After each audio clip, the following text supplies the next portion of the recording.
Members of the public gallery, I welcome you to this ordinary council meeting of the Shire of Serpentine Jarrahdale, being held on Monday the 18th of September 2023 in the council chambers, Civic Centre, 6 Patterson Street, Mundijong.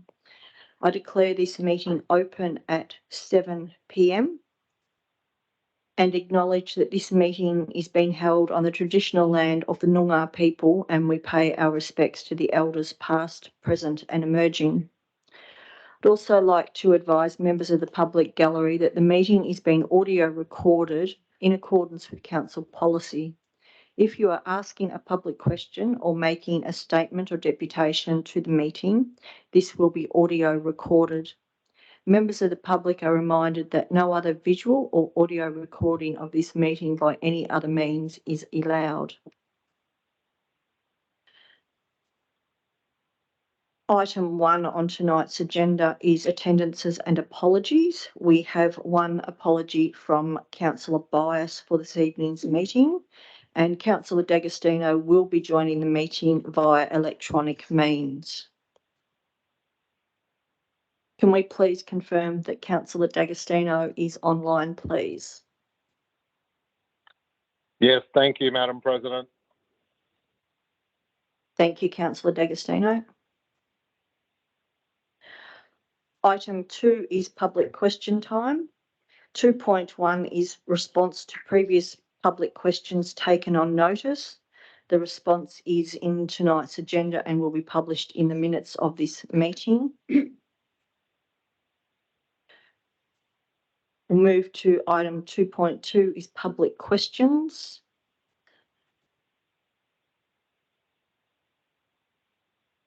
Could I please ask Mr. Nick Clayton to come forward and read your questions this evening, please? Thank you, Madam President. I actually have 2 questions, but the second one might be negated by the answer to the first, so we'll see how we go. As a constituent that takes local government very seriously and an active participant, it goes without saying that I'm doing extensive research in regard to the upcoming election. I've never been in favour of our president being elected by the public in a non-compulsory election, where apathy and misinformation is rampant in the general community. They're asking people to make a key decision on governance who think an open post that all the council does is empty their rubbish bin. In 2023 becomes a vote now ostensibly of popularity via social media, and already the flood of propaganda and pork barrelling has begun. My question is, as I clearly seem to have missed something from previous meetings I've attended, under the new legislation that has been implemented, has the powers of the president changed, or is it just the way that they're elected? Thank you for your question this evening. I will ask the Director of Corporate Services to respond, please. Thank you, Madam President. Good evening, Mr. Clayton. So no is the answer, and so I'll look forward to your second question. But to explain further, while the state government legislation reform program requires local governments that are classified as a band 1 or 2, so the larger local governments, to elect the mayor or president by a vote of the electors, if they don't already, the reforms have not amended the role of the president, which is set out in section 2.8 of the Local Government Act 95. Thank you. Okay. As I reached an answer to no, I'll continue the question too. So if the powers of the president have not changed, how can a current sitting member be allowed to campaign for the position of president on the grounds that they can implement policies, reviews, which some suggest a possible repeal of approved budgets already, and even ratepayer rebates without going through the democratic council motion, debate and voting system? The promises insinuate the president has the power to implement without requiring any approval from fellow councillors or ratepayers. That is highly disrespectful to both the fellow councillors and the ratepayers. Is the council endorsing a dictatorship, or does council have any due diligence or disciplinary process to prevent the publishing of misinformation and swaying the fickle public with what is at best misleading, at worst blatant lies? Thank you for your second question this evening, Mr. Clayton. I will ask the Director of Corporate Services to respond, please. Thank you, Madam President. So the Western Australian Electoral Commission has been appointed as the returning officer for the 23 ordinary local government election at the Shire. Queries regarding the authorisation and publication of electoral material should be directed to the West Australian Electoral Commission. Alternatively, the Shire's Code of Conduct states that candidates should only publish factual material. If you have concerns regarding any published material, you can consider making a Code of Conduct complaint, which will only be heard if the candidate is elected. Thank you. Could I please ask Mr. Bill Denham to come forward and ask your questions this evening, please? Evening, councillors, officers. First one is, after the recent success of the Matildas women's soccer team, the federal government released or promised $250 million for women's sport. Question is, has the Shire applied for any of this available funds in assistance sort of regarding topping up Keenan Street sporting and community precinct or other ideas? Thank you for your question this evening, Mr. Denham. I will ask the Director of Community Engagement to please respond. Thank you, Madam President, and thank you, Mr. Denham, for the question. On the 19th of August, the federal government announced the $200 million Play Our Way program to improve sporting facilities and equipment specifically for women and girls. In the government's press release regarding the announcement, guidelines for Play Our Way grants are in development, and it is expected applications will open in early 2024. The Shire will await further information about the Play Our Way program and what local projects may be eligible for submission for funding. Further to this, in June, Council endorsed its election priorities for the 2025 state and federal government elections, which include recreation facilities. The Shire will be advocating for these priorities leading up to these elections. Right, thanks. In another one, dog pounds and facilities. So in my calculations, a new dog, cat, animal management facility would cost several $1 million. Say using $3 million as a base, what rate rise to the ratepayers would be needed to fund such a new facility? Thank you for your second question, Mr. Denham. I will ask the Director of Corporate Services to respond this evening, please. Thank you, Madam President. Good evening, Mr. Denham. So it's not possible to answer this question quite so specifically. The development of such a facility would require a costing and concept document to be prepared. This would explore potential funding options and would be considered by the Council of the day.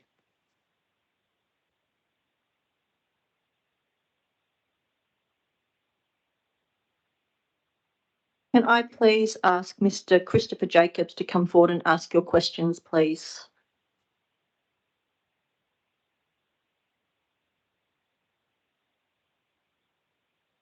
Would you consider a fence and or gate installed on Shire property to be a Shire asset? Thank you for your question this evening. I will ask the Director of Corporate Services to respond to your first question, please. Thank you, Madam President. Good evening, Mr. Jacobs. So, yes, however, election signage is a topical issue as several candidates for elections are placing their signs in locations across the district, including Shire land and Shire managed road reserves. As noted in the information provided to candidates, the candidate information session in August 23, the Shire does not provide endorsement or consent for signage, but will only remove signage in limited conditions, such as when directed by the West Australian Electoral Commission, the signage is placed on Shire building or facilities, or it poses a safety hazard to traffic and or the community. This approach, which is used for all elections, be they state, federal or local, reinforces the Shire's apolitical stance in all elections. If you are concerned about any specific election signage, it is advised that you contact the relevant person who authorised the election signage under election legislation. The person who authorised the signage is required to appear on the election signage.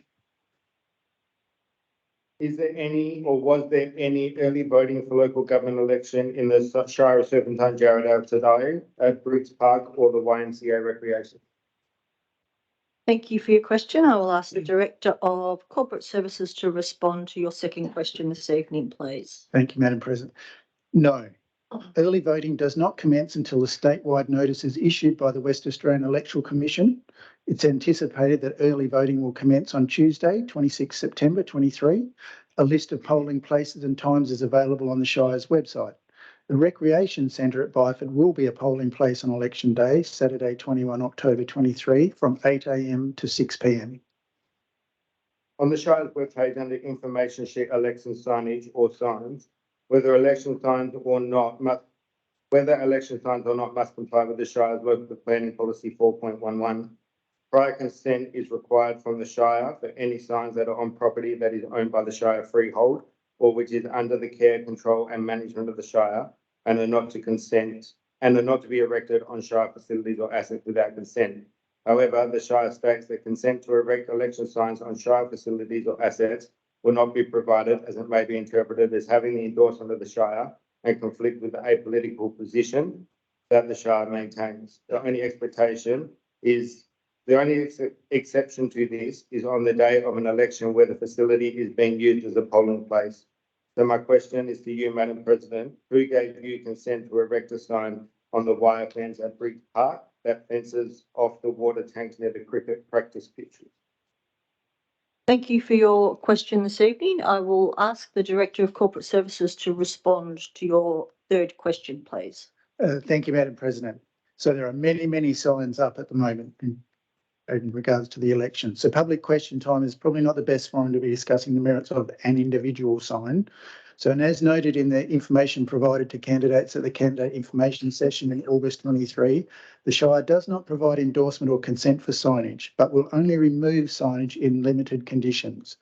West Australian Electoral Commission requesting us take it down, it's on a Shire building or facility, or it poses a safety hazard. This approach, used for all elections, be they state, federal or local, reinforces the Shire's apolitical stance in all elections. And again, if you are concerned about specific election signage, it's advised that you contact the relevant person who authorised the election signage under the election legislation. The person who authorised the sign is required to appear on the election signage. Thank you.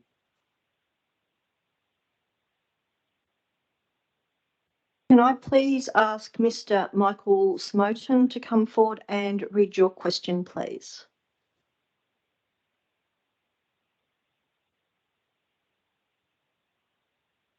Good evening, ladies and gentlemen. I have one question I'd like to raise this evening, and it relates to the minutes of the council meeting held on the 21st of August 2023. In relationship to page 41 of 227, reference E23-10497. And I quote, says, the site is currently utilised by Permacast concrete distribution business, the Permapole timber processing business. Why is there no mention of concrete manufacture? Thank you for your question this evening. I'll ask the Director of Development Services to provide a response, please. Thank you, Madam President. Thank you for the question. So the reporting question identifies the subject proposal correctly as a concrete product manufacturing facility, general industry. And I just add it was a 50-page report with a number of times that appropriate classification was mentioned. Business descriptions as they appear in planning reports are not utilised in respect of assessing a proposal, as they will often differ from the proper land use classification of activities under the scheme. Well, can I make a point of order? Can I suggest then that we amend the minutes to reflect the fact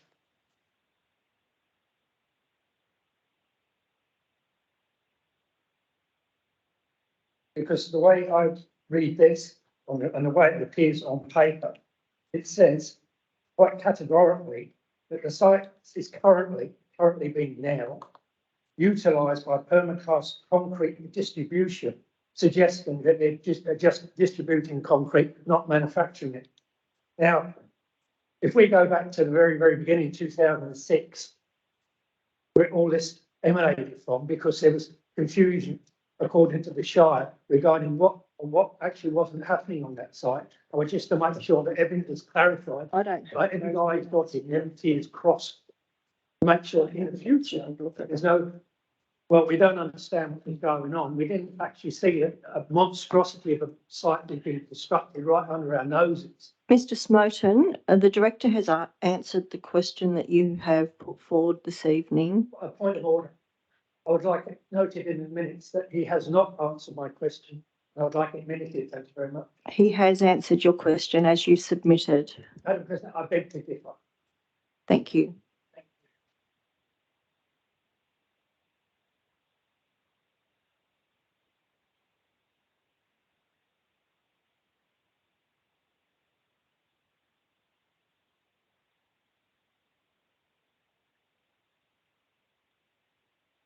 Public question time concludes at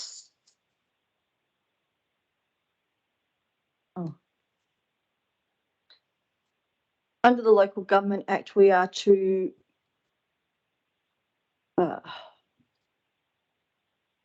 have public question time for 15 minutes. We have a few minutes left this evening. Is there any public questions from the floor? Mrs. Bond, would you like to ask your questions, please?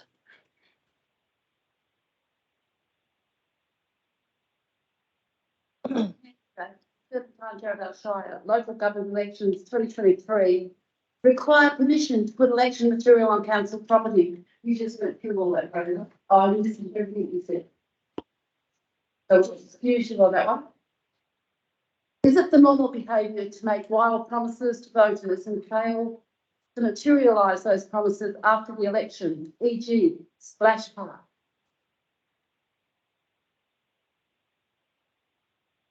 Is that your question, Mrs. Bond? Yes, it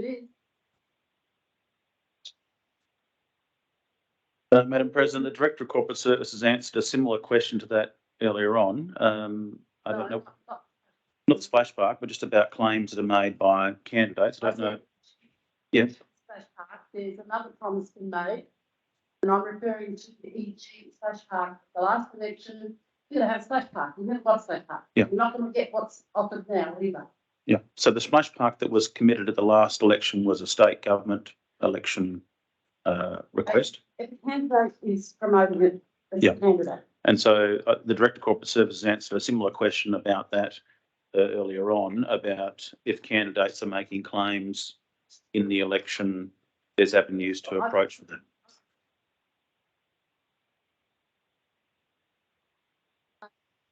Mrs. Bond, we'll take your second question on notice. Thank you.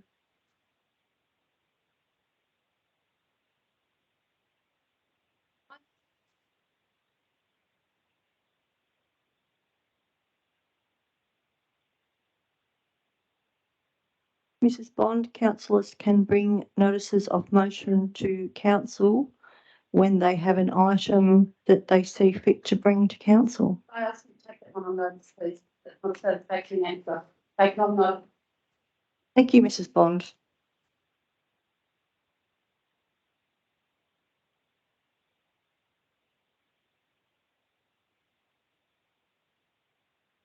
Public statement time has concluded at 7:18 p.m. Move to public statement time. Could I please ask Mr. Wayne Heron to come forward and read your statement tonight, please?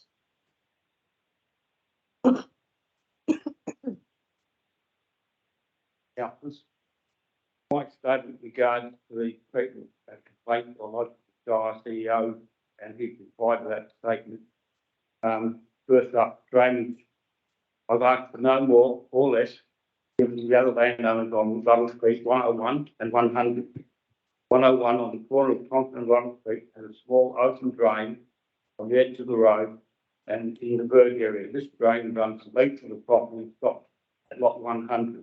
Water from this drain is piped under the road, the deep drain that then flows back into the Serpentine River. Lot 100 has an open drain that runs the length of the Berg and stops at lot 199. Water from this drain is then directed under the road via a pipe into another open drain that takes down into Harding Creek. I have asked for an open drain back along the road curve, pointing out that it would be required to put a pipe in under the road to take the water into the creek. This is no more or less than has been given to lot 100 and 101. My explanation of this drainage system comes from the talk I was given by the Shire engineer in charge of the work at the time. If anyone from the Shire is interested, I'm prepared to walk them through it and explain their system to them. As refusing access to my land, I do not understand how this was a problem. is being used as a way for the Shire and the responsibility onto me by the developer and the Shire for not having put drainage in place when the earthwork was carried out for the development done. I did tell the site manager to stay off my land. If he needed access, he had to ask first. I never did ask for access to deal with drainage.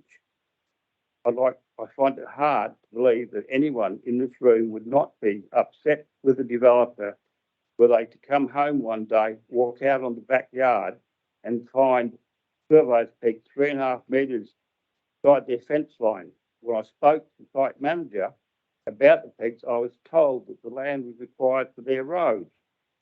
I believe that had I not known that they had no legal claim to this land, I would have lost it to them. Approximately 350 square metres of my land with a developer's land sale price of approximately $50,000. I was never contacted by the Shire or the developer prior to work starting. First official contact was after the development was finished and the rain water for the runoff from the undrained land damaged the developer's road and footpaths. I believe the Shire's records would prove that I had no prior knowledge of this development going ahead, and I was never contacted by the developer. If anyone's interested, I can walk you through that also.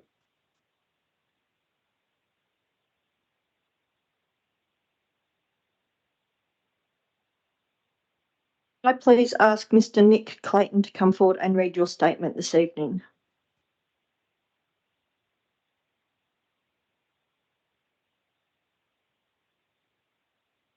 All bad news tonight. I'd like to make a statement. It's only recently come to my attention that one of my representatives in the Southern Ward will be retiring as a councillor and not seeking re-election. The councillor is, of course, Mr. Dave Atwell. I wanted to make this statement at the next meeting, which I believe will be Councillor Atwell's last. However, I'll be away over East on business and I didn't want to miss the opportunity. In my understanding that Councillor Atwell has served for approximately 10 years and as a ratepayer for that whole period, I just want his service recognised and my sincere appreciation passed on for that service. I've always found Councillor Atwell a very approachable representative, a strong advocate and debater in the chamber, a loyal and a capable deputy for the Shire President, and a man who has always treated the council's executive with the utmost respect. Thanks very much, Councillor Atwell. You'll be sorely missed.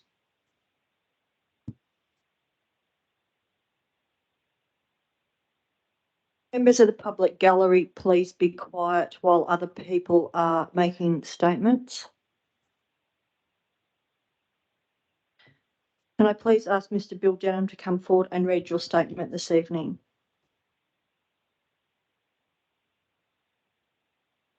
The weekend's event of that woman being attacked by her own two Rottweilers, I've decided to make this statement. Regarding the front page story of the Examiner on August 31st, 2023, a story by Mel D.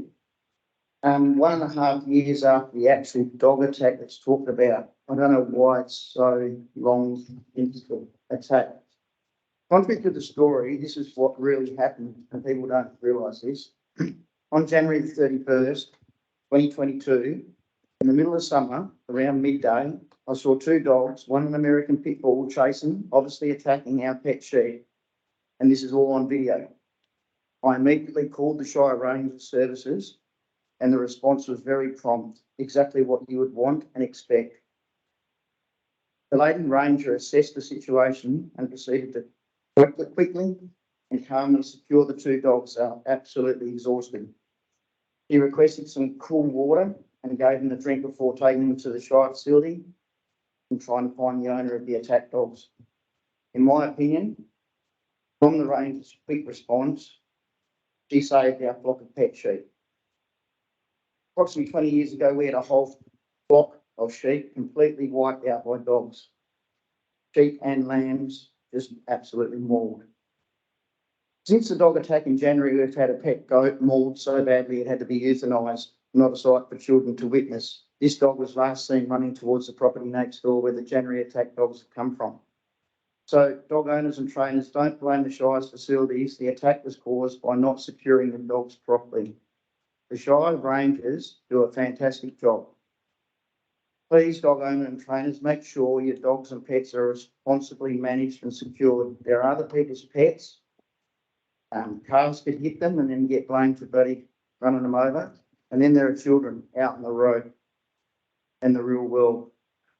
Finally, I would like to thank the retiring councillors for their time and effort. It is not an easy job. If it was, all the very vocal critics would put their hand up at the upcoming elections, but no one has. All right, thank you. Thank you, Mr. Denham. Can I please ask Mr. Michael Snowden to come forward and read your statement this evening? It's Christine.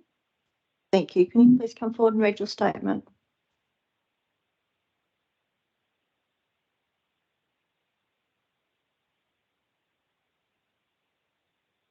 At Robertson Road, Cardiff. The statistics have already been stated and proved by numerous people and their reports with no outcome. So I would now like to follow a more personal vein and also that of the Cardiff residents' health and well-being.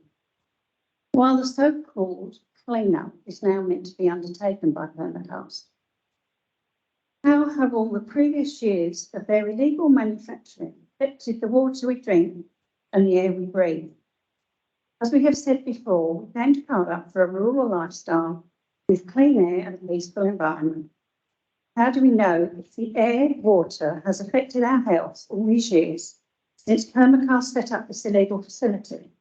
Personally speaking, both myself and my husband have allergies and I have pulmonary problems, and this certainly has become more severe in the last few years. I always tell my specialist that when the easterly wind blows, I am so much worse.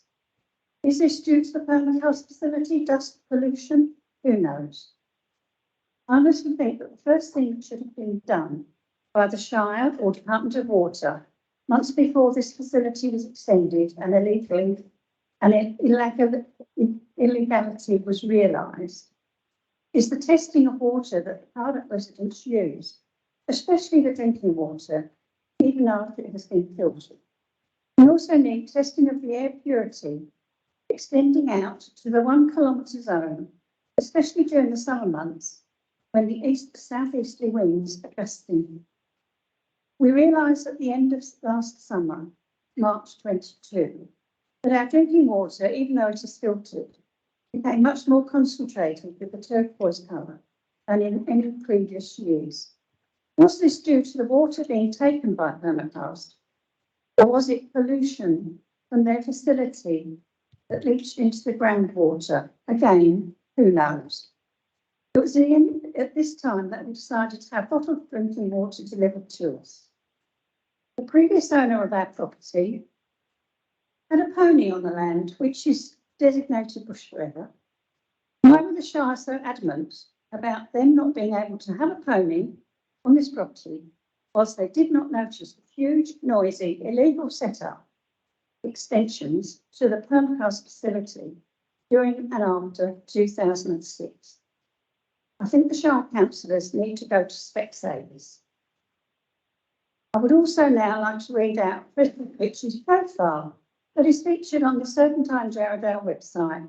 I quote, Councillor Rich brings a solid understanding of new businesses and environmental issues to the Shire and is passionate about promoting Shire as a tourism destination while encouraging economically sustainable, environmentally sound developments that protect the character, lifestyle and rural history of the area. I do not think that any tourist would be very impressed in seeing the disgusting, filthy, polluted eyesore on Robertson Road in Harbour, and also viewing the concrete jungle laydown area, which was once trees, which is adjacent to the South West Highway Harbour. Another issue we have that is on page 3 of the Examiner, it says that the Shire will have a surplus this year from increased rates. They propose to build concrete bus shelters, a rural area becoming even more like a concrete jungle. We wonder who will manufacture these concrete bus stops. Also an option to spend the money on leveraging the existing tree planting in the Shire to offset carbon emissions. The permacast facility destroyed a large amount of planted trees that existed in their laid down area. This has really helped carbon emissions.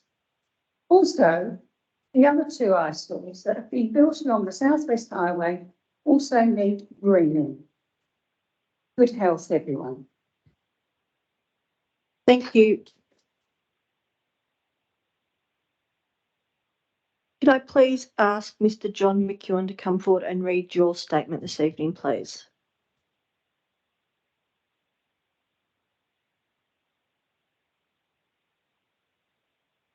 Good evening, Madam Chair and councillors.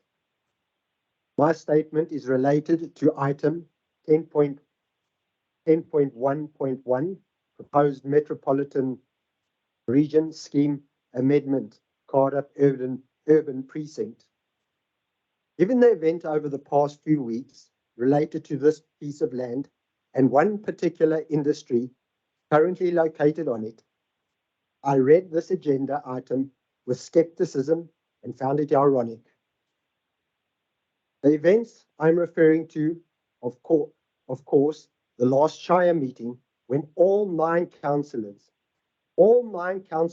agreed to refuse approval of the retrospective approval of the illegal permacast operation. And just a couple of weeks later, when neither of the councillors representing us at MODAP meeting could not raise their hands to pass this same motion.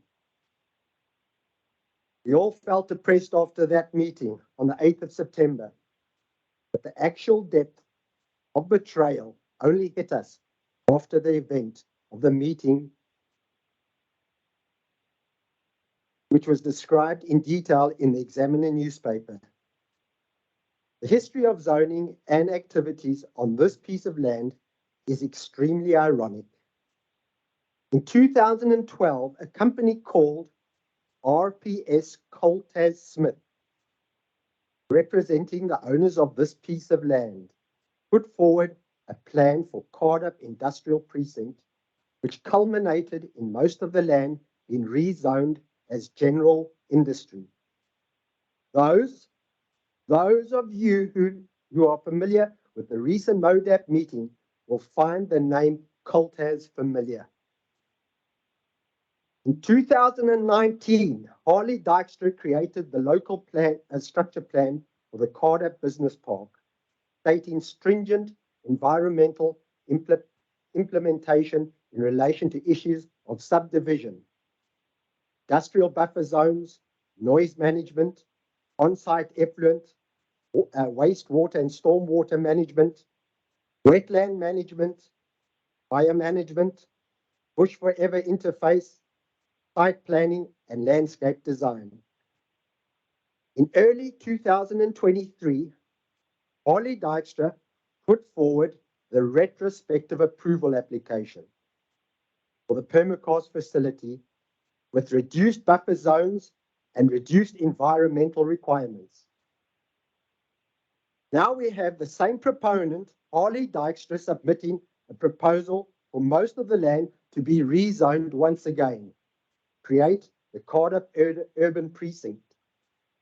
I'm sure you understand our skepticism, since Harley Dykstra is the planner and representative for the illegal heavy industry that is operating on this very same piece of land.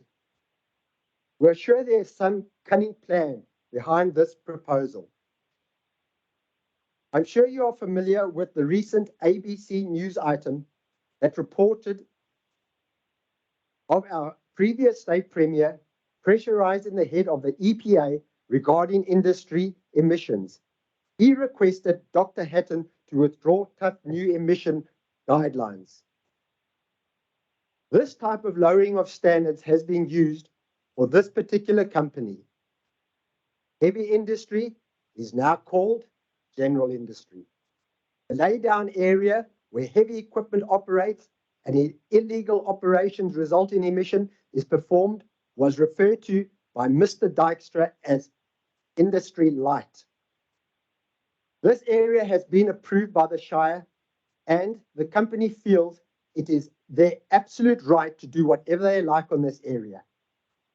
MODAP ignored the fact that this operation has been illegally active over several years, ignoring the fact that there's no buffer zone between this industry and the residents and ignored its serious and frightening emissions. Mr. Dykstra requested 3 weeks to correct the emissions and serious issues that were identified by various governments and private agencies. He advised that the company had not been given sufficient time to correct the issues. MODAP ignored the fact that the company has been operating for several years, and Mr. Dykstra has put forward several operating plans for various companies on this site, all claiming how well all the issues can be managed. Perhaps if they had actually applied for approval prior to building the plant, they would have been advised that they did not have sufficient buffer zone and would not be able to control their emissions. But this would have been inconvenient and a more expensive option than simply building illegally. The presiding member of the MODAP panel, Mr. Coltaz, chose to ignore all the above and decided to defer retrospective approval and gave the company 30 days rather than the requested 3 weeks. Ironic, isn't it? Next step will be that the prescribed premise will suddenly no longer be a prescribed premise. It will be acceptable for it to operate on land classified as urban. It will no longer be required to meet the requirements of the general industry, let alone the heavy industry and prescribed premise that it actually is. As noted by the Madam Speaker to Mr. Anderson, we don't know much about politics. However, we are learning about how our state and local governments are prepared to lower standards and betray us, the people. The last Premier pressurized Dr. Hatton into lowering the bar.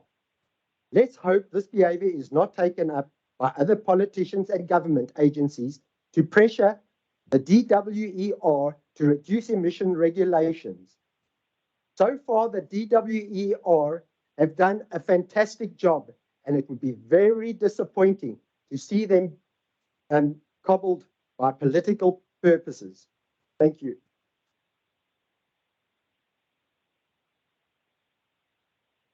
Can I please ask Mr. Norm Anderson to come forward and read your statement this evening?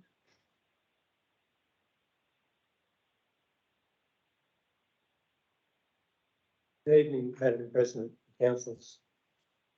My statement is regarding Thermocast. There has been a gravel bank built from the sheds down the front towards the west side of the sheds. Across the front of the stressing beds, they have started putting up shipping containers on top of the bank to suppress the noise. I doubt this will work because the noise working and hammering is quite loud from my house, keeping in mind they are only approximately 150 metres from my property.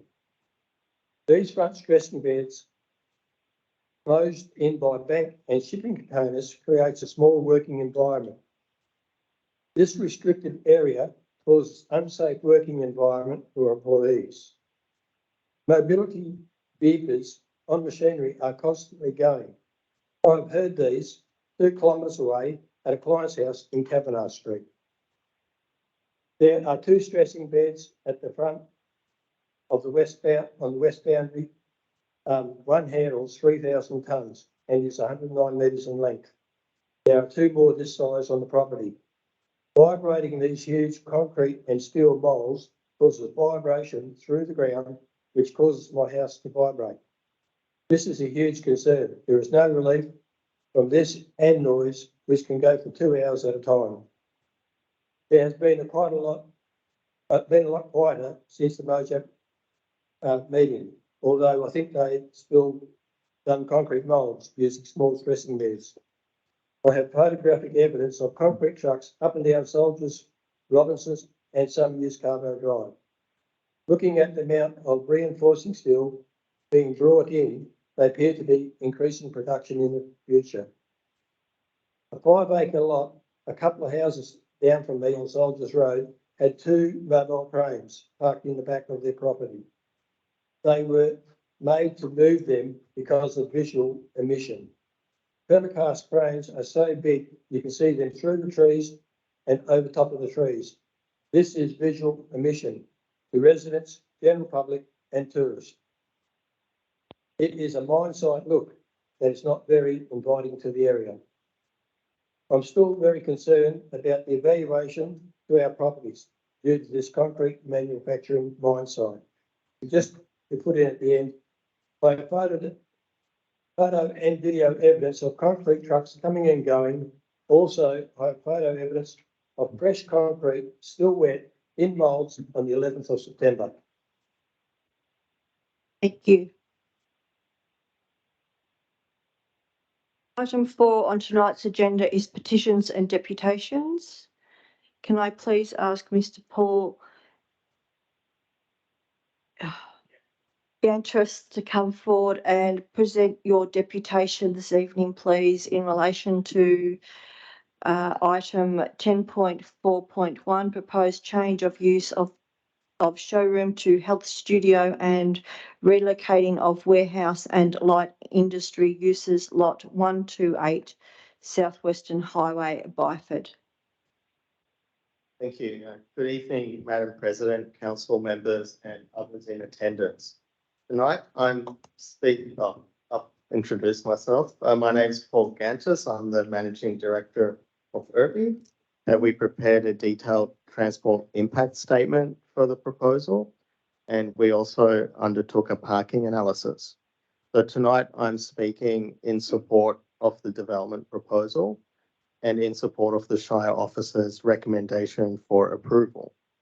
The proposed uses are compliant with the current planning scheme and are consistent with the objectives of the draft new local planning scheme.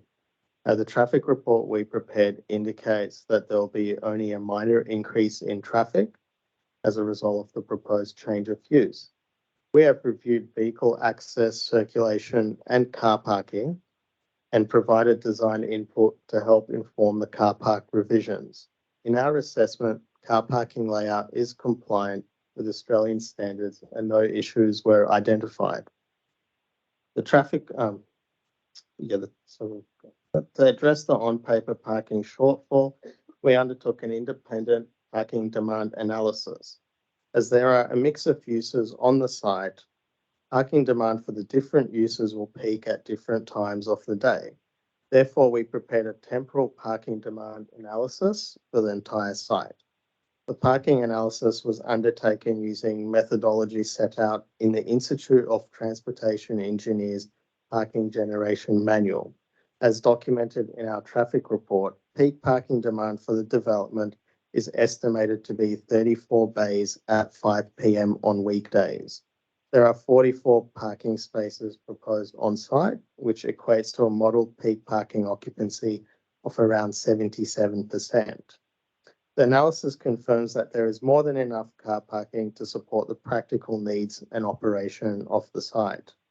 Furthermore, the intended operator of the health studio has proposed to control the size and scheduling of classes to help lower the demand for parking. In summary, the development proposal has minimal impact on traffic and car parking will meet the needs of the development. We support the recommendation for approval. Thank you for your time and happy to take any questions. Thank you.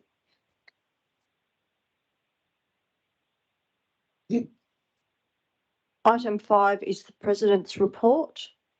Good evening, everyone, and welcome to the Ordinary Council meeting for September 2023. I would like to begin tonight by thanking our SJ community, Shire staff and local emergency services for their efforts in minimising damage and responding to incidences promptly during last week's stormy weather. Thanks to reports and information received from residents, our staff were able to attend more than 25 urgent jobs within a 2-hour period. This is a great example of our Shire and community working together to achieve a positive outcome. Moving on, it has been a busy past month since our last council meeting. I was pleased to meet with plenty of locals as staff continued to gather community feedback about the Shire's draft council plan at the SJ Farmers Market last month. This was a wonderful opportunity to hear from passionate residents about what they want to see happen in their neighbourhood. Feedback received on the day is now being reviewed by Shire officers. More information on the draft council plan can be found on the Your Say SJ website. Continuing with the theme of things happening in our community, it was great to meet with Whitby local Sandra Hawkins and member for Darling Range Hugh Jones to announce safety upgrades to the Kiernan Street railway crossing last month. These upgrades will include the installation of a pedestrian maze crossing, which will greatly increase safety for all Whitby residents accessing the area. Sandra has been a strong advocate for these upgrades over recent years, and it's wonderful to see funding for the project secured and planning works underway.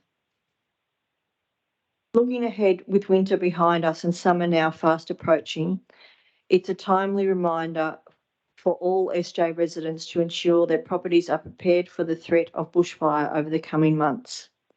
Being ready in the event of an emergency was among the many topics discussed at this month's Bushfire Advisory Committee meeting. The Shire's emergency services team will be out in the community over the coming weeks, appearing at events in Serpentine and Mundijong to chat with locals and offer advice on preparing your property.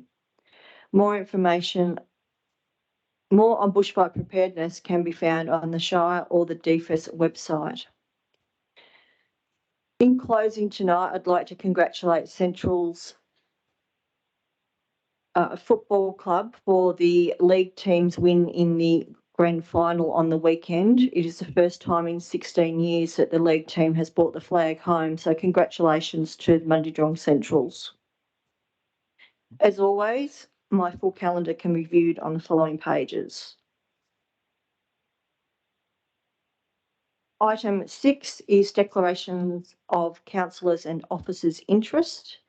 Chief Executive Officer Mr Paul Martin has declared a financial interest in item 8.2, Special CEO Employment Committee meeting held on the 4th of September 2023.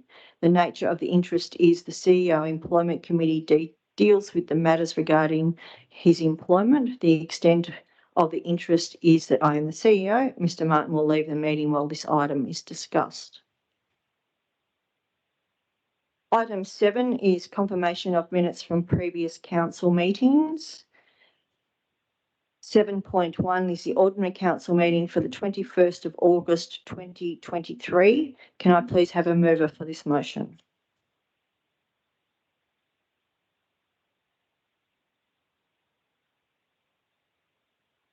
Thank you, Councillor Atwell. Can I please have a seconder?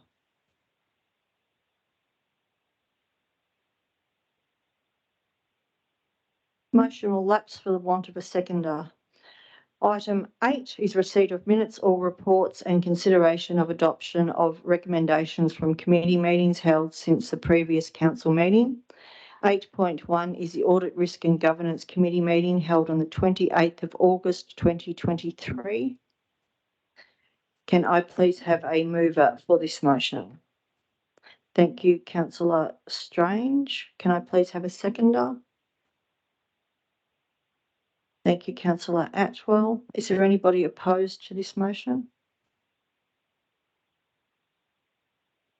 Councillor D'Agostino, are you opposed to this motion? No, Madam President. Thank you.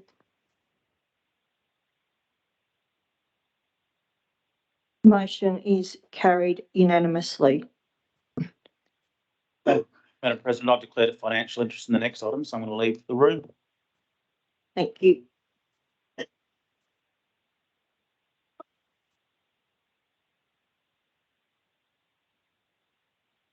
Item 8.2, Special CEO Employment Committee meeting held on the 4th of September 2023. Can I please have a mover for the motion? Thank you, Councillor Atwell. Can I have a seconder, please? Thank you, Councillor Duggan. Is there anybody opposed to this motion? Councillor D'Agostino, are you opposed to this motion? No, Madam President. Thank you. Motion is carried unanimously.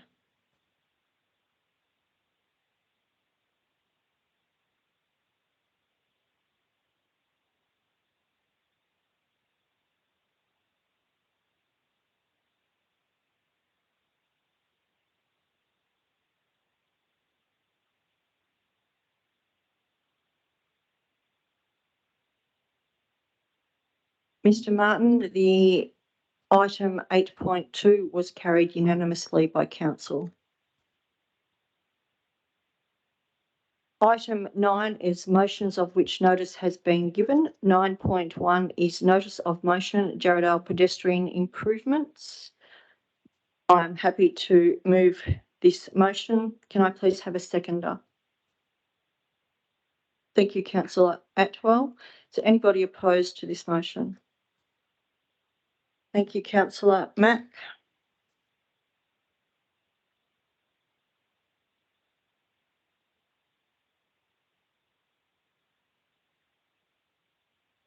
Councillor D'Agostino, are you opposed to this motion? Am I allowed to say I'll wait till the debate, Madam President?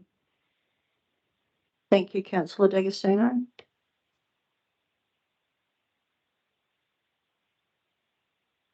In opening the debate for this item, there has been a footpath that the council constructed with grant funding that we received in the last financial year. That length of footpath fell short by roughly 50 odd metres, 55 metres due to funding. And we now have this situation where the visitors to the area that park in the information bay are using the roadway as a footpath to gain access to where the footpath finishes. There has been a request from residents to actually have the footpath extended that little bit further to complete it, which is the first part of what this notice of motion is. The second part goes towards the traffic implications for Jarrahdale Road through the Trails Town status with the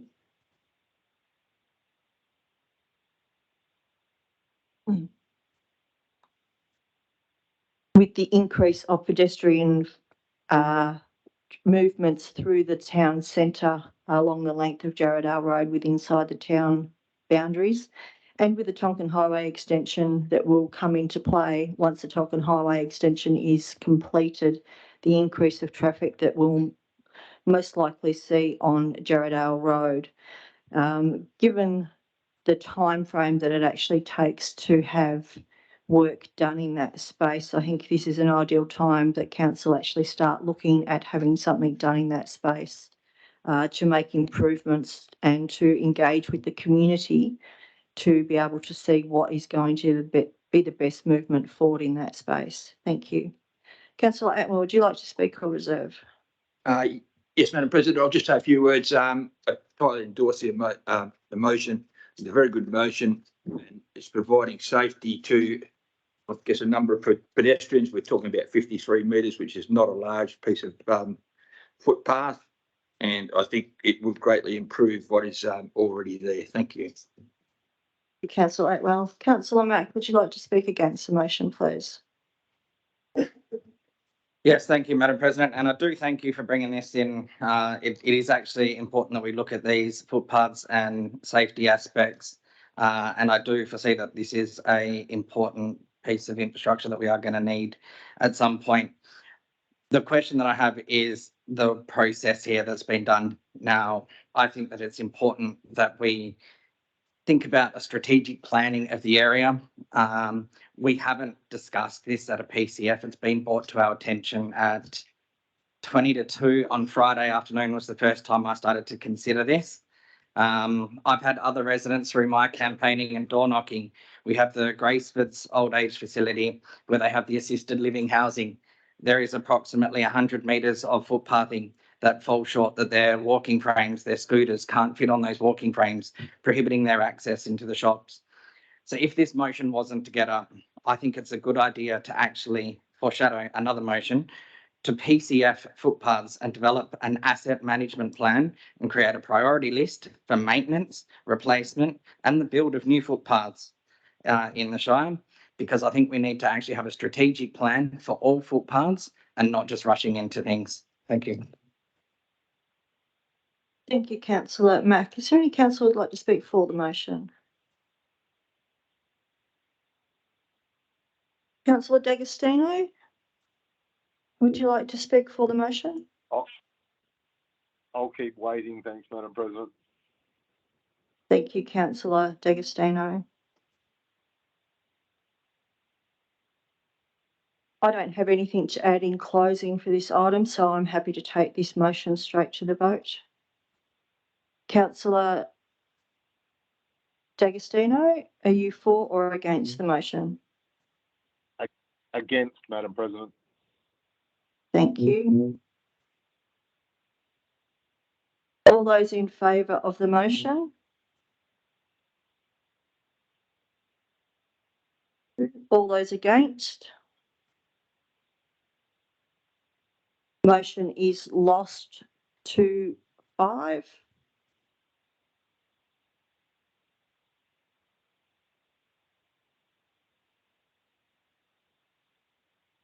We will move to item 9.2, notice of motion, boundary road management agreement. Sorry, Madam President. Can I just raise a point of order that I do believe I foreshadowed an alternate motion, if that motion be lost, to PCF. Councillor Mack? Thank you, Madam President, and I would like to perhaps take some guidance on the wording of it. Essentially, I think it is a good idea to bring the motion as it stood to a PCF. So perhaps for officers to prepare a report to bring to a council PCF to develop a footpath strategic plan and create an asset management plan, including a priority list for works to be done. Yeah, absolutely. That's part one could be request that the issue of footpath construction and timing and plans, asset management footpath be brought to a PCF discussion. Yep. Yes. Second part will then be Follow. Create a strategic management plan, like asset management plan, including a priority list. that will probably happen anyway. There will be an opportunity for that, I guess, after that, after working on asset management plan. I'm happy to leave that off if that's in the works. Yes. But we've put PCF for discussion in first instance, something like that.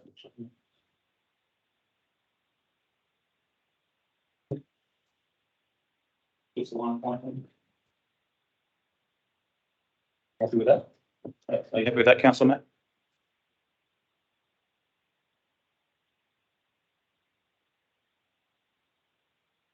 I guess just to round it out, just to put in with a report to be brought back to council with an asset management plan for footpaths, or if we're calling it something else, if it's already in the works, or just a report to be presented back to council.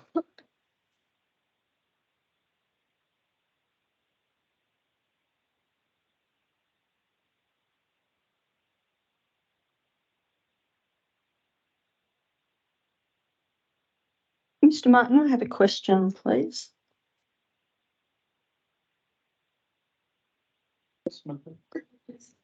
You said that we are in the processes of putting together an asset management plan for footpaths. What is the time frame for having that asset management plan completed and implemented? I think we'd include the word forward works plan there as well, but I might ask the Director of Engineering to answer that question, Madam President. Thank you.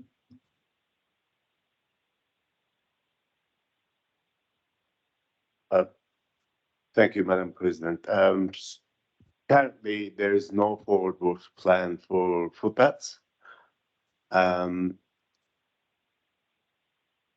general, Byford, as being more recently developed, most roads in the newer subdivisions have footpaths, but the rest of the Shire, including Mundjong, Jarrahdale, Serpentine, and all the parts of Byford, don't have footpaths on roads that there should be one, and a forward works plan needs to be developed to prioritize and cost scope these works. So it's a substantial piece of work to be done to pick up where the roads are that don't have footpaths and develop that plan.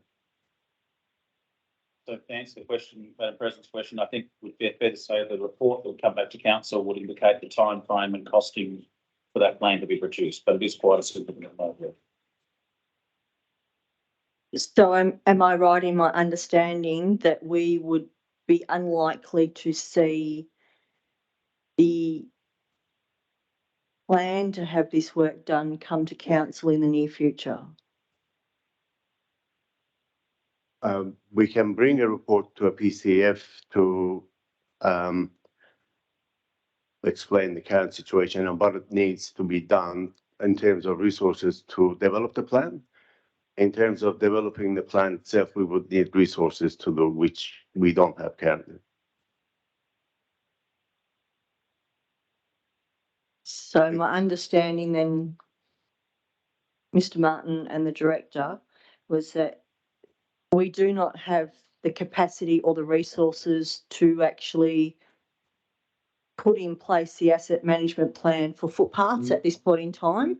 So that would need to wait to either a mid-year budget review or to the next financial year's budget to see if it gets through the budgetary system to actually start the construction of the plan. And then what kind of time frame are we looking at to actually have the plan done? If we had the resources, it would take probably 6 to 12 months. 6 to 12 months to develop one. Right, so we would be looking at the 2025-2026 financial year before we would have anything ready to replace any footpaths in the Shire. Is my understanding correct? That's correct. Within ballpark, yes, correct. Thank you. If it were to appease the concerns, I would be happy to add in a second point to bring it back to create a short-term priority works list, which could potentially be done on a much shorter time frame. Well, of course, that's your choice, Councillor Mack. I guess my concern would be that we're making, policy sort of decisions on the run a bit. So the PCF might be a good way to start, and then they could come back. But you could add that if you wanted to add that. That would be my only comment. Absolutely, I'll stick with going to a PCF.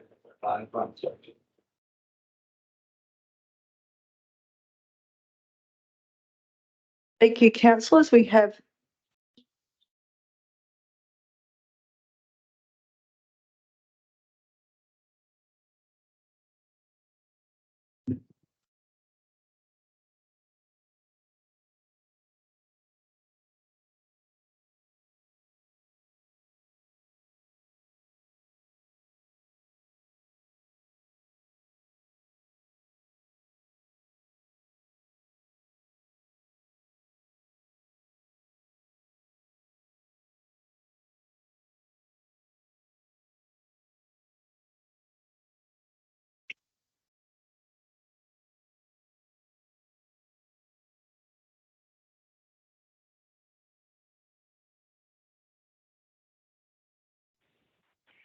Hello?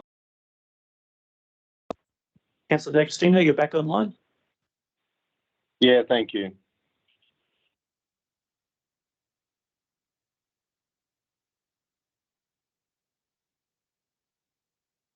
Councillor D'Agostino, for the benefit of you that you can't see the screen, the motion that's been moved by Councillor Mack is that council requests that an asset management plan footpaths be brought to a PCF for discussion in the first instance, with a report to be presented back to council.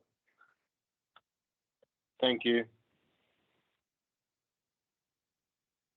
Councillors, Councillor Mack has moved the foreshadowed motion. Can I have a seconder for this motion, please? Madam President, I'm wondering if Councillor would consider an amendment, at which point I'd be happy to second, please. The amendment being that the second part of the initial councillor recommendation be added as part of the live motion, please.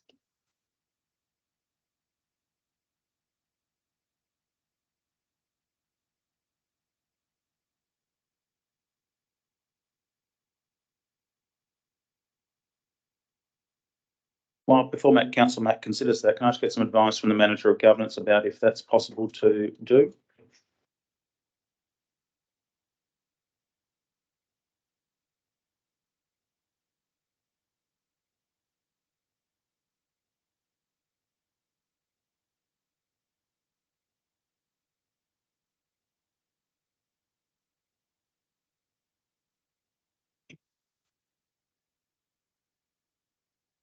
Mr. Martin, I would say that that motion has already been dealt with by council. Even in just taking part two, council has already voted that motion down and not supported it. So I don't believe that it can be moved into the foreshadowed motion of Councillor Mack as Councillor Duggan has requested.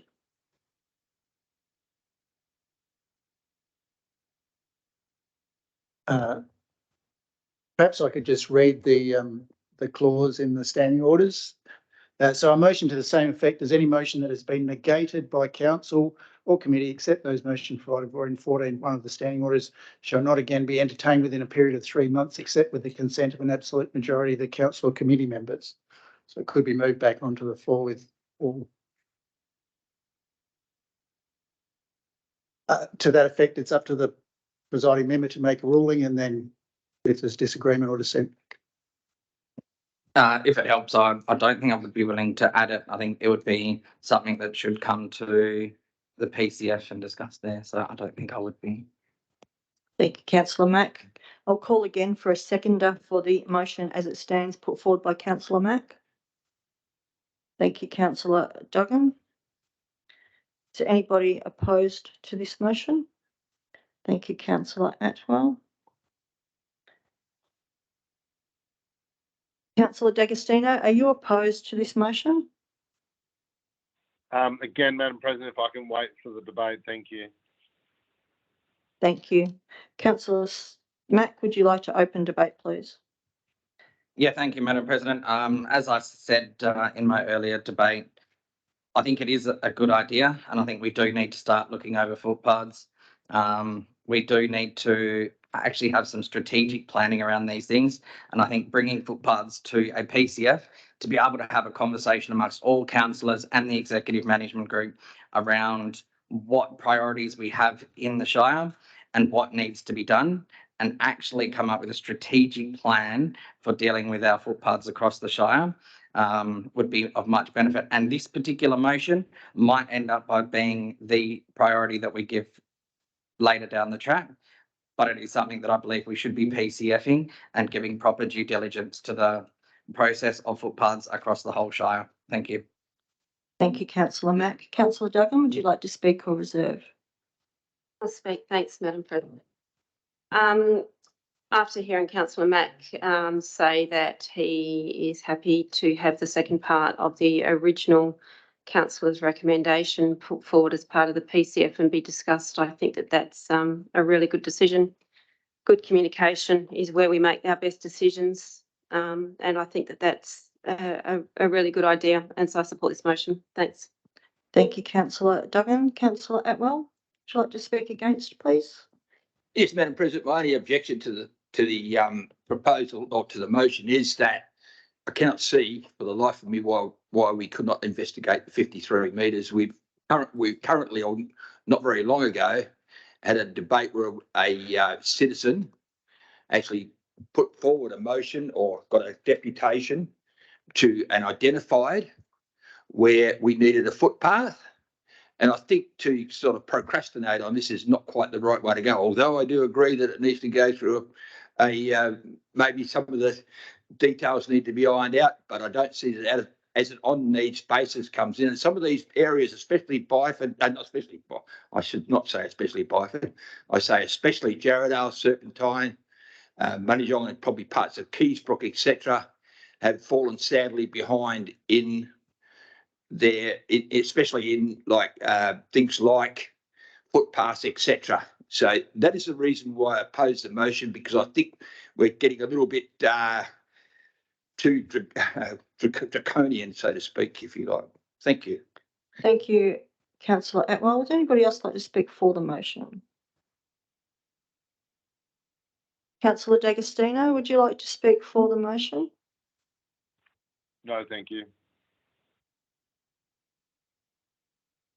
Thank you. Councillor Mack, would you like to close? Thank you, Madam President. I'll just address now. I apologise if I don't get the wording exactly correct as Councillor Atwell mentioned it, but mentioned about why we wouldn't do the investigation, why we wouldn't explore the option. And I guess it can come from a PCF that we do believe that this is the #1 priority, but our staff we are quite under-resourced. Our staff do need to prioritise the works that they're doing, and I believe it would be good due diligence of council to make sure we agree on the appropriate works that we consider the priority for officers to start spending their resourcing and time working forwards on. Thank you. Thank you, councillor Mack. All those in favour of the motion before us, councillor D'Agostino, which way do you vote? I'll vote in favour. Thanks, Madam President. Thank you. All those in favour? 2, 3, 4, 5, 6. All those against? Thank you. Motion is carried 6-1. Item 9.2 is notice of motion, Boundary Road Management Agreement. Councillor Strange, I believe that Councillor Bias has given you written approval to move this motion this evening. Thank you, Madam President. Yes, that is the case. So with Councillor Bias's authorisation, I'd like to move that Council 1 requests that the Chief Executive Officer write to the CEO at the City of Armidale to advise that the Shire of Serpentine Jarrahdale is terminating the Boundary Road Management Agreement 1976 as amended with immediate effect. 2, notes termination of the agreement will result in the local governments being responsible for the roads in their district, including 1, the Shire of Serpentine Jarrahdale being responsible for the maintenance of the portions of Hopkinson Road within the Shire's district, and 2, the City of Armidale being responsible for the portions of Rowley Road and North Road located within the city's district. And the final point 3, requests that the Chief Executive Officer reflect the change in the Shire's planning and asset management documentation and schedules. Thank you, Councillor Strange. Can I please have a seconder for this motion? Thank you, Councillor Coles. Is there anybody opposed to this motion? Councillor D'Agostino, are you opposed to this motion? No, Madam President. Thank you. Motion is carried. Excuse me, Madam President, if I could, I'm not opposed, but I'd like to ask a question if I may. If I may ask of the CEO, has there been discussions with the City of Armidale? Are they aware of this councillor recommendation being presented this evening? Madam President, I did get the opportunity to talk to the CEO of the City of Armidale today, and it did advise this motion was coming forward tonight to the council meeting for consideration. And secondary question, what was your impression, if I may ask, of their response? I think it's probably fair to say the CEO of the City of Armidale thought there was still an opportunity to move forward with some renegotiation of an agreement, but I advised that we hadn't actually heard back in writing from the City of Armidale since their decision, which she was somewhat surprised about. Thanks, Mr CEO. Councillors, I will call again. All those in favour of the motion before us? Thank you. Councillor D'Agostino, you're in favour of the motion? Yes, thank you. Thank you. Motion is carried unanimously. Item 9.3, notice of motion, facilities queries, leases and licences. Councillor D'Agostino, would you happily move this motion? Yes, I would like to move the motion, Madam President. I won't go to the extent of reading it all. I presume it's all up on the screen and everyone can read. I mean, I can read if need, but I'm sure it'd be easier not to hear my voice. So if that's okay. Thank you, Councillor D'Agostino. Can I please have a seconder for this motion? Thank you, Councillor Duggan. Is there anybody opposed to this motion? Not opposed, Madam President. I'd just like to ask one question. Is the estimate of what it's going to cost, would that be correct? Thank you for the question, Councillor. Well, we've done some analysis of this. The Director of Engineering has done some analysis of this, and we think that figure is about right because there is quite some work involved in looking at those leases into the future and what's involved. But that would then come back as part of a detailed business case itemised for the council to consider. Okay. Another question is probably for the Director of Corporate. I know it's probably hard to answer, but were we looking at gaining any significant part of this $150,000 or plus back?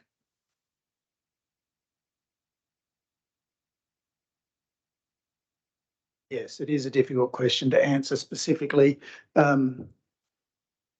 But considering the state, I guess, of the leases, the management of the leases currently in the Shire, certainly there would be some opportunity, I think, to recover some portion of that through the better management. Thank you. Director, I have a question for the Director of Corporate Services.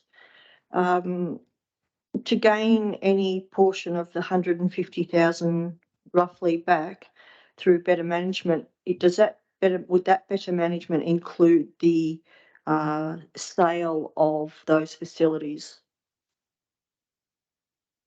Certainly that's a potential.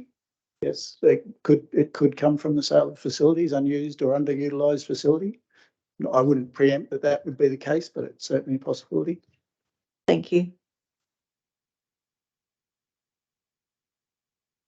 Councillors, is there anybody opposed to this motion?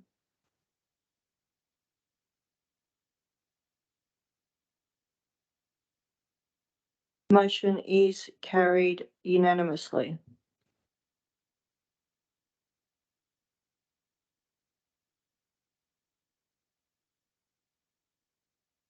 Item 9.4, notice of motion, Environmental Centre, Old Nurses Quarters, Jarrahdale.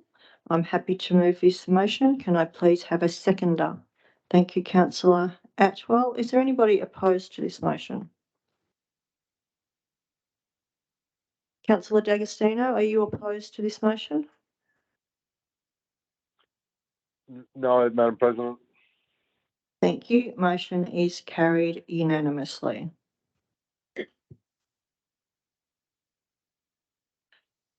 Item 9.5, notice of motion, free veg plant program. I am happy to move this motion. Can I have a seconder, please? Thank you, Councillor Atwell. Is there anybody opposed to this motion? Councillor D'Agostino, are you opposed to this motion? No, Madam President. Thank you. Motion is carried unanimously.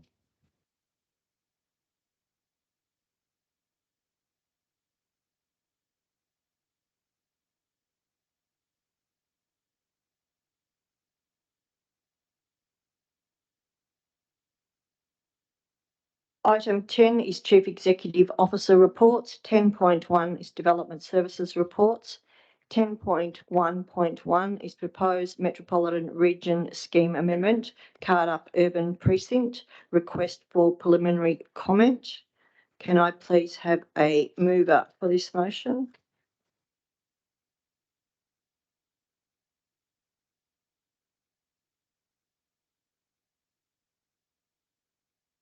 Thank you, Councillor Duggins. Can I have a seconder, please? Thank you, Councillor Atwell. Is there anybody opposed to this motion? Councillor D'Agostino, are you opposed to this motion? No, Madam President. Thank you. Motion is carried unanimously.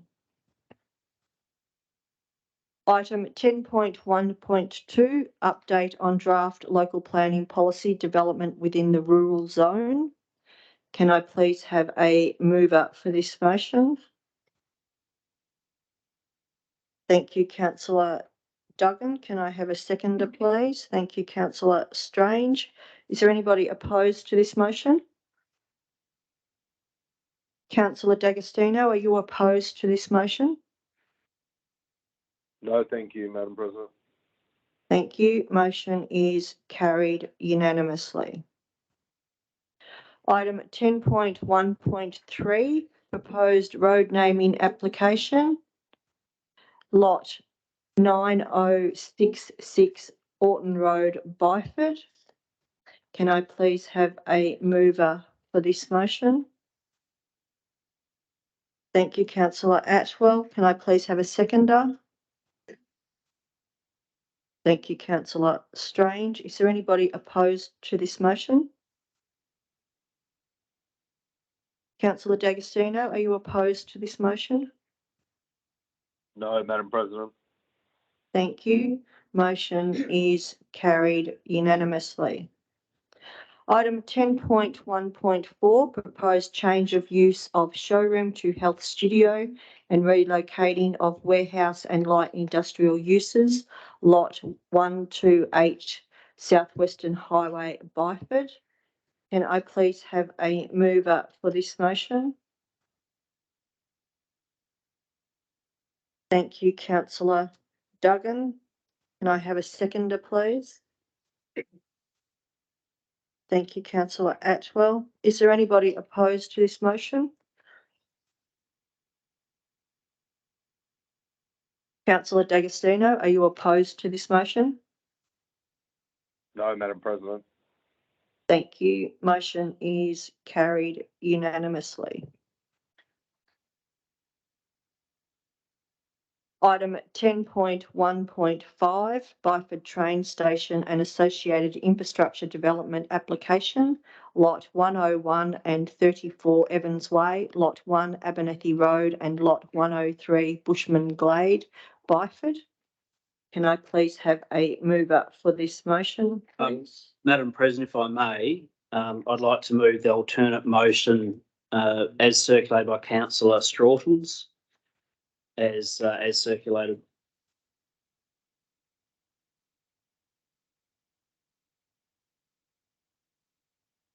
Thank you, Councillor Coles. And just before we progress that, Madam President, I do seek your indulgence to, it might be semantics, but under paragraph K for kilo and then subparagraph 4, it says 4 electronic car bays. I'll be seeking guidance from the director, but maybe that should be electric car charging bays or charging bays for electric vehicles, something similar. Unless electric car bays means the same. Thank you. Director? Thank you, Madam President. Yes, I think you describe it much more eloquently. So electric car charging bays would probably be a better choice of words. Thank you, Director. Madam President, I wonder if for the benefit of the gallery and the recording, Councillor Coles will just point out the difference of Councillor Straughtons, or his motion from the officer recommendation. Yeah, thank you, Mr. CEO. So as mentioned, paragraph K subsection 4 would be, as the director just said, 4 electric car charging bays. And then L for Lima, subsection 3, a minimum of 4 disability accessible bays, ideally 2 disability parking bays closely abutted either side of the train station. And then an addition of Q for Quebec, prior to the lodgement of a building permit or commencement of station building works, whichever comes first, the universal accessible toilet within the main station building being redesigned as a changing places type facility to the satisfaction of the Shire. And my understanding is that includes installation of a winch. Sounds very crude, but it's a system where a disabled person can get off a wheelchair. And then R for Romeo, prior to lodgement of a building permit or commencement of station building works, whichever comes first, all station, plaza and car park lighting being redesigned to include live and neutral wiring so as to facilitate future smart lighting. Thank you, councillor Coles. Can I please have a seconder for the alternate motion before us? Thank you, councillor Strange. Is there anybody opposed to this motion? Councillor D'Agostino, are you opposed to this motion?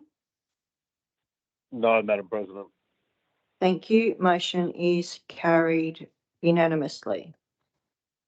And if I can, to assist the staff, Madam President, the reason for difference to officer's recommendation is so facilities are more aligned to best practice for increasing inclusive access and safety. Thank you. Thank you, councillor Coles. Item 10.1.6, coordination of telecommunication infrastructure and future growth within the Shire. Can I please have a mover? Madam President, can I propose an alternate motion as circulated, please? Thank you, councillor D'Agostino. And for the benefit of the gallery, Councillor D'Agostino, are you able to identify the difference from the officer recommendation?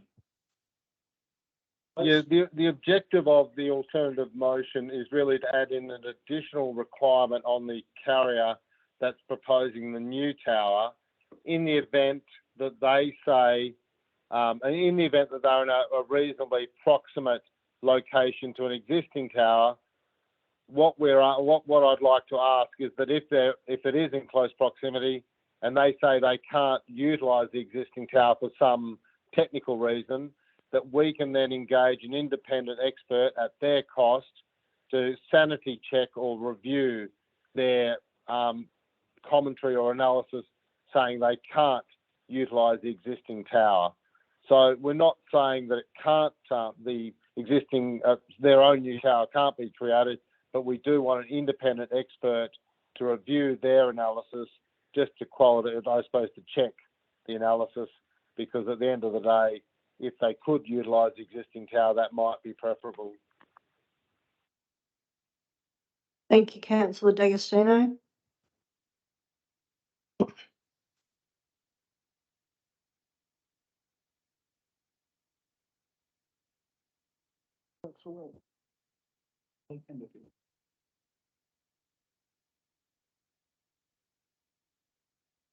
The alternate motion put forward by councillor D'Agostino reads, point 1 is prudent to clause 5.1 of the deemed provisions resolves to modify local planning policy 4.6 telecommunication infrastructure to update clause 2.2 as per attachment 1, except with the addition of a clause 2.2c as follows.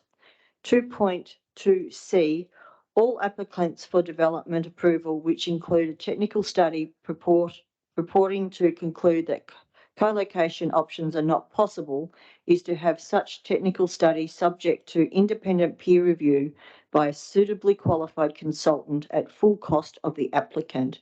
This is to consider specifically whether co-location has been correctly deemed unviable. The update to point 2 is upon attachment 1 being updated as per part 1, request the Chief Executive Officer to advertise for 28 days this amendment to Local Planning Policy 4.6 telecommunication infrastructure in accordance with Clause 87 of the Planning and Development Local Planning Schemes Regulations 2015. Can I please have a seconder for the alternate motion? Thank you, Councillor Strange. Is there anybody opposed to this motion? Not opposed, Madam President. I think it sort of come to my mind is technically or legally, are we able to tell these telecommunications companies what they can do? Or, I mean, is it like corporate, are we interfering with their corporate rights? Thank you, Councillor Atwell. Mr. Director. Thank you, Madam President. So it's not uncommon that we would choose to get an independent peer review of a technical report that is presented with a development application. So it's not an unusual step to take. With telecommunication applications, we have largely accepted the technical reports that are presented to us as factual. So this would be essentially just making those technical reports subject to an independent review if council did support it in its current wording. I thank you for your very succinct answer.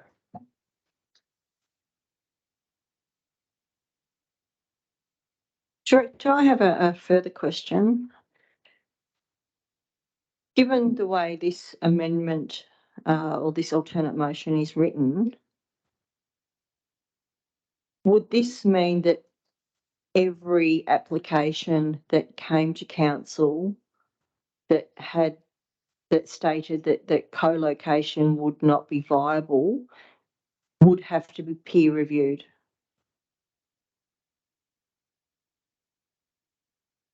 Thank you, Madam President. That's certainly my reading of the current alternative councillor recommendation. Thank you. Is there anybody opposed to this motion?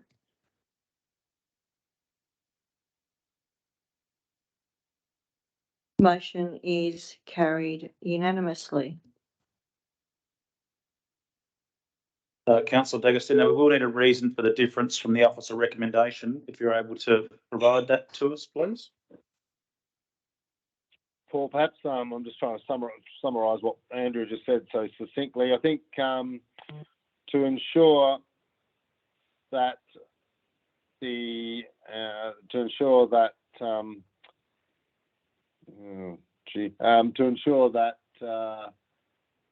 Andrew, I'm seeking your assistance here to ensure that there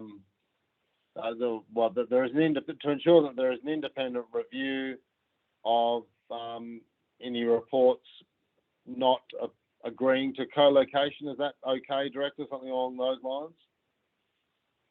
Yes, thank you, Councillor. I think that makes it clear. Just essentially testing the rigour of reports that purport to say that co-location is not possible. Yep, thank you.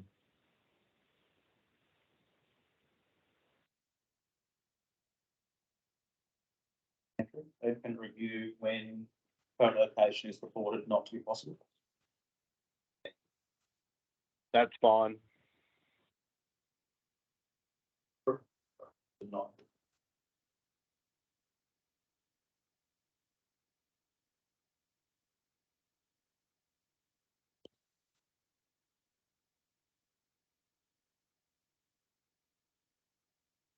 Item 10.2 is infrastructure services reports.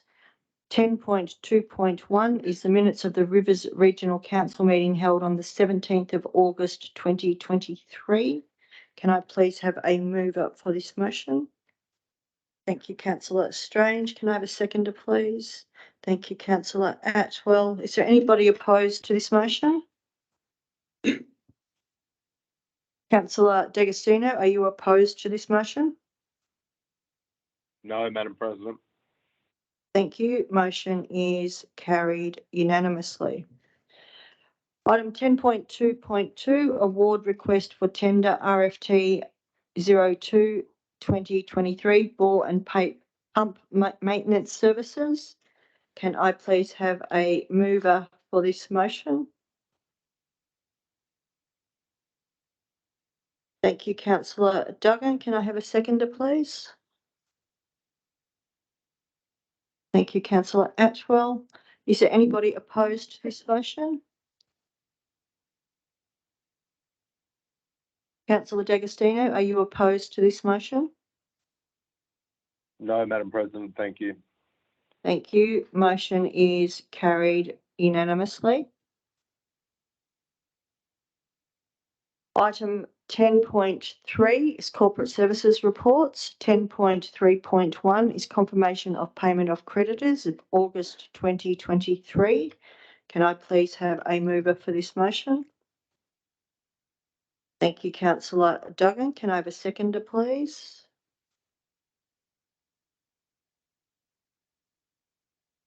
Thank you, councillor Atwell.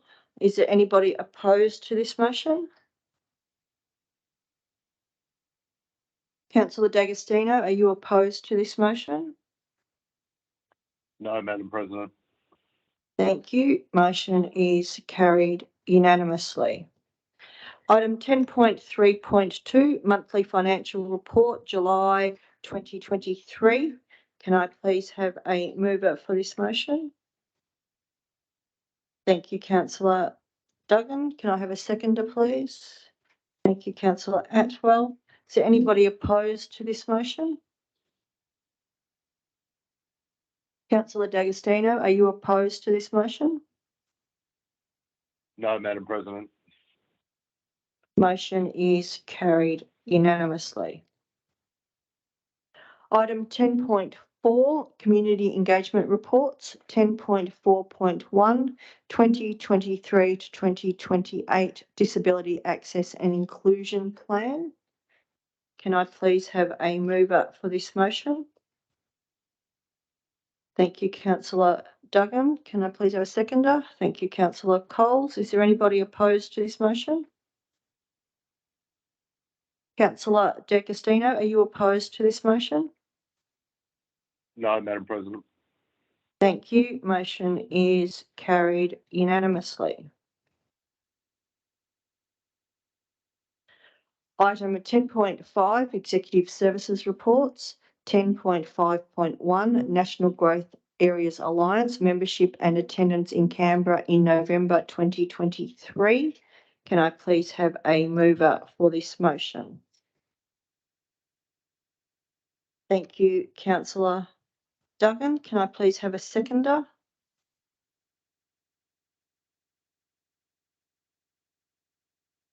Madam President, I may second the motion. The only comment I wish to, or the only thing I would like to see changed is that accommodate, that meals, and we're talking about 2 days of meal, no alcohol, of course, but meals are included. I think it's pretty petty to send someone away and not actually provide them with meals. So I don't know, with Councillor Duggan's indulgence, I would be quite happy to second it on that, if she's willing to accept that as part of the motion. Councillor Duggan. Thanks, Madam President. I don't accept if it's an open-ended amount. Thanks. Thank you, councillor Duggan. Is there a councillor that is wishing to second the motion as it stands? Thank you, councillor Coles. Is there anybody opposed to this motion? Thank you, councillor Atwell. Councillor Duggan, would you like to open debate, please? Thanks, Madam President.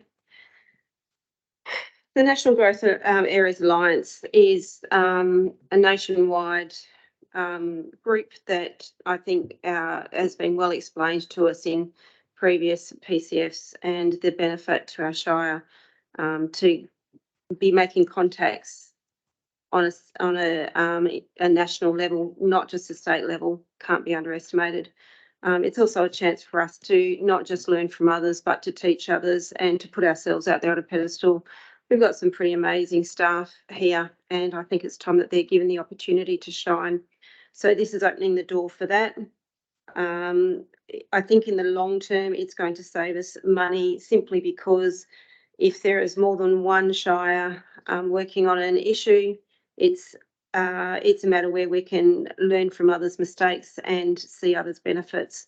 So for that reason, I think that this is a really, really good motion and I support it as it stands. Thanks. Thank you, councillor Duggan. Councillor Coles, would you like to speak or reserve? Yeah, thank you, Madam President. So 25th of August, I had the pleasure of attending the National Growth Alliance meeting with yourself at the City of Gosnells, and it certainly was a very impressive presentation. I think it would be worthwhile to be part of this group. And I guess the discrete point, if I read the room correctly, is in relation to meals. And this was a question asked at the Q&A last Monday, and the response back was whether you're at home or whether you're away, you still have to pay for meals. So whilst this is fairly new to this Shire for CEOs and presidents to go travelling to advocate, I think it's a good thing. It'll be enough cost to ratepayers for accommodation and airfares. And certainly, whilst I wouldn't speak for other people in the room, the comment was made that, as I said, people need to eat anyway, whether they're at home or away. So I second the motion as moved, which is the officer's recommendation with airfares included, accommodation included, but no food, no alcohol. Thank you, councillor Coles. Councillor Atwell, would you like to speak against? Yes, Madam President, I'm not going to be hypocritical. My point was come from pretty old-fashioned ways, and providing someone with a meal is only pure courtesy as far as I'm concerned. That's the only objection I have to the motion. Thank you. I agree with all of what's been said. Excellent to send people there. Excellent to have staff to be able to, go and present our case. It's just that it's, as I said, pretty poor form not to just provide them with a meal. And it does not have to be open-ended. It could be. We're talking about a couple $100 here. It's not as though we're talking about the bloody earth. Thank you. Thank you, councillor Atwell. Is there any other councillor who would like to speak for the motion? Councillor Duggan, would you like to close, please? Thanks, Madam President. In closing, I respect and understand the position that Councillor Atwell takes, and I've got nothing more to say before it goes to the vote. Thanks. Thank you, councillor Duggan. All those in favour of the motion? Councillor D'Agostino, which way do you vote for this motion? I'll vote in favour. Thanks, Madam President. Thank you, councillor D'Agostino. All those against? Motion is carried 6-1.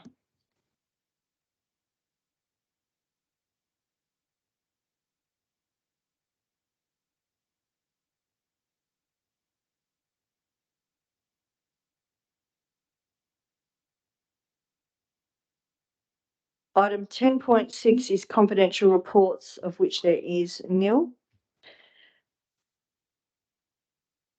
Item 11 is urgent business, of which there is nil. Item 12 is councillors' questions, of which notice has been given.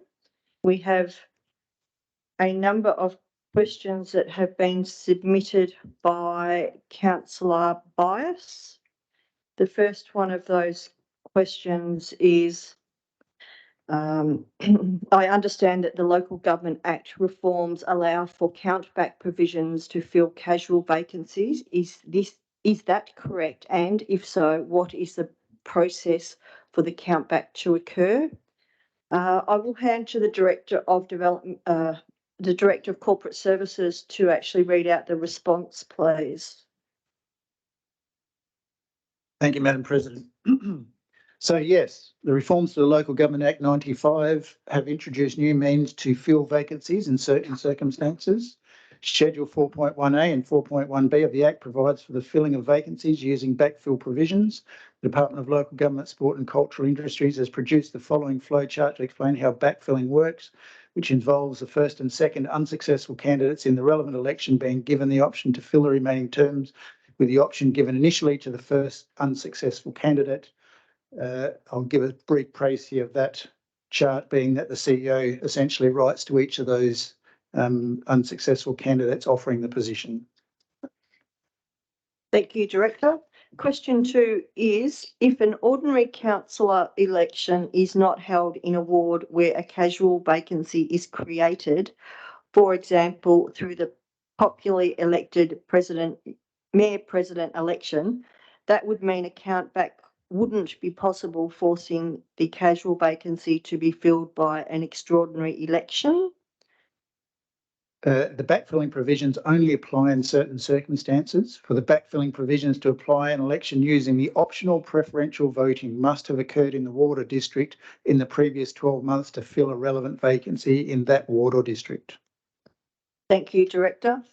Question 3 is, there will not be an ordinary councillor election in the North Ward at the October 2023 election if a casual vacancy is created through the popularly elected president election.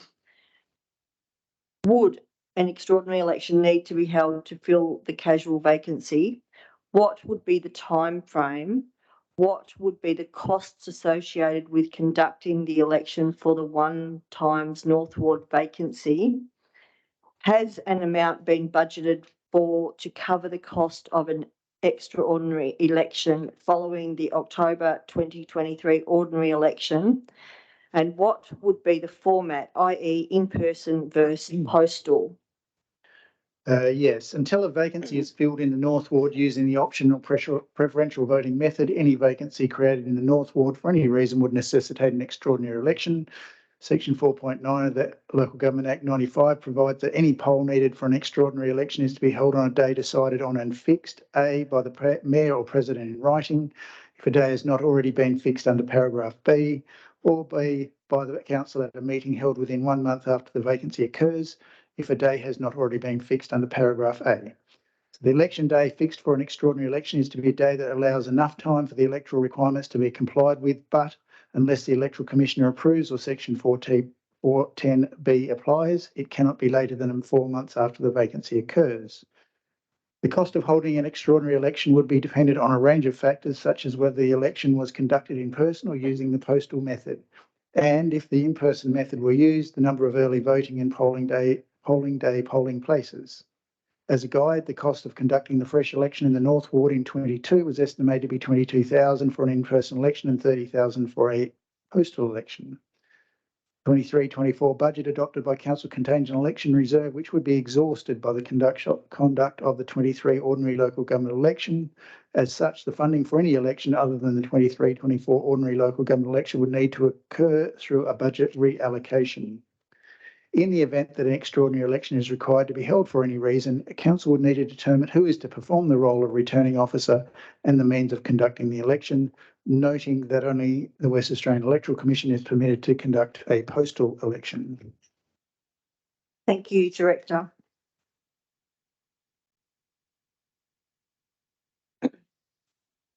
Item 13 is closure, and I declare this evening's meeting closed at 8:48 p.m.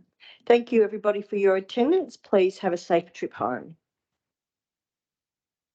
Thank you. Bye.